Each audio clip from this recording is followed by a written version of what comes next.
आपल्या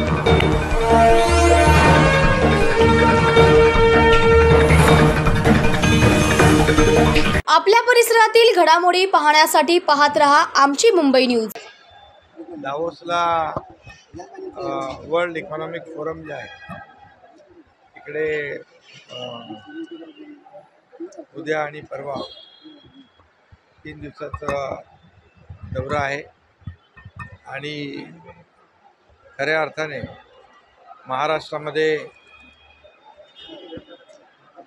परदेशी गुंतवणूक आली पाहिजे यासाठी एक चांगला फोरम आंतरराष्ट्रीय पातळीवर दावोस येथे मिळतो आणि खऱ्या अर्थाने महाराष्ट्राला देखील ब्रँडिंग महाराष्ट्राचं करणं, शोकेसिंग करणं, महाराष्ट्राच्या इन्फ्रा प्रोजेक्टच्या बाबतीमध्ये आंतरराष्ट्रीय पातळीवर देखील एक संधी मिळते आणि नक्की त्याचा फायदा महाराष्ट्राला होईल आणि महाराष्ट्रामध्ये मोठ्या प्रमाणावर उद्योग येतील।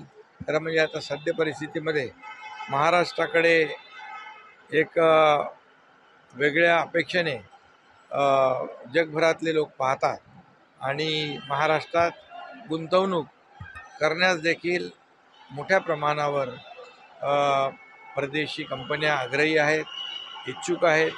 त्यामुळे मोठ्या प्रमाणावर MOUs होतील आणि खऱ्या अर्थाने जे MOUs होतील ते मोठ्या प्रमाणावर त्याचं कन्व्हर्जन होईल, एक्झिक्युशन होईल। मागच्या वर्षी 1,37,000 कोटीचं MOU झाले आणि जवळपास 76% MOUचं एक्झिक्युशन झालं, कन्व्हर्जन झालं आणि त्यामुळे याही वर्षी गेल्या वर्षापेक्षा मोठ्या प्रमाणामध्ये जास्तीची गुंतवणूक महाराष्ट्रामध्ये येईल आणि फक्त प्रमुख शहरं नाही तर अगदी ग्रामीण भागापर्यंत देखील हे उद्योजक आले पाहिजे, उद्योग वाढीस लागले पाहिजे, ग्रामीण भागाला देखील तिकडच्या अर्थव्यवस्थेला चालना मिळाली पाहिजे असा देखील आमचा प्रयत्न आहे।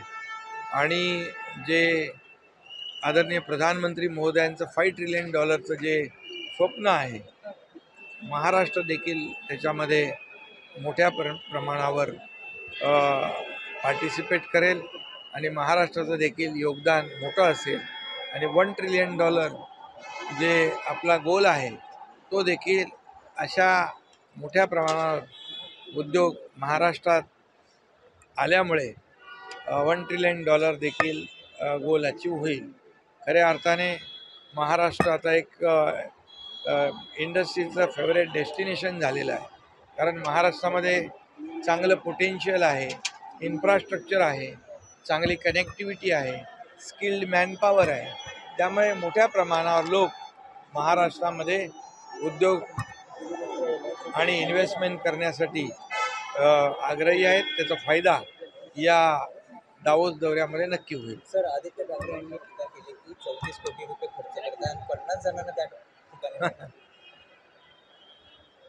मला त्याच्यावर बोलण्याची आवश्यकता वाटत नाही, कारण उद्योग विभाग आणि मुख्यमंत्री कार्यालय आम्ही 10 लोकांचं शिष्टमंडळ या ठिकाणी अधिकृतपणे जात आहे आणि MMRDA आणि महाप्रीतचे देखील 8 लोक जात आहेत। त्यांना देखील केंद्र सरकारच्या माध्यमातून परवानगी मिळालेली आहे आणि त्यांच्यासारखे आकडे फुगवून कागदावर ठेवण्यासाठी आम्ही जात नाही, तर प्रत्यक्षामध्ये त्या ठिकाणी जे करारनामे होतील त्याचं एक्झिक्युशन होईल, अंमलबजावणी होईल। आणि मी एवढंच आजच्यापुरतं बोलतो आणि कारण त्यांनी केलेले MOU आणि प्रत्यक्षात सुरू झालेली कामं ही महाराष्ट्रातल्या जनतेला माहीत आहेत। फक्त बोलघेवडेपणा करून महाराष्ट्रातल्या जनतेच्या डोळ्यामध्ये धूळ फेकता येणार नाही। आम्ही जे करू ते आमचं सगळं ट्रान्सपरंट असेल आणि यावेळेस मोठ्या प्रमाणावर करारनामे होतील आणि त्याची अंमलबजावणी होईल। आमची मुंबई, आवाज महाराष्ट्राचा। आमची मुंबई न्यूजला लाईक करा, शेअर करा, कमेंट करा आणि सबस्क्राईब करा।